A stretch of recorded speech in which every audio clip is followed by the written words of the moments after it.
તો ગાઈસ બાબા ટીલ્લુ શાકભાજી લેવા આવી ગયા છે. ડુંગળીની ખરીદી કરી રહ્યા છે.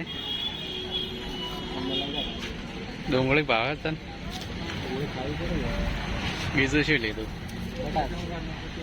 બટાકા અને ડુંગળી લીધું છે.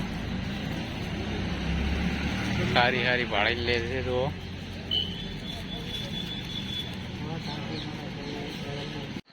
તો અમારે જીગરભાઈ આવી ગયા છે દુકાને, નાનો છોકરો ઉપાડીને. શું લેવા આવ્યા હતા? સાસ ભેજો નથી દોવા જતી. તો ગાઈસ હવે ઉપડ્યા છે ક્યારે શાકભાજી લઈ રહ્યા છે.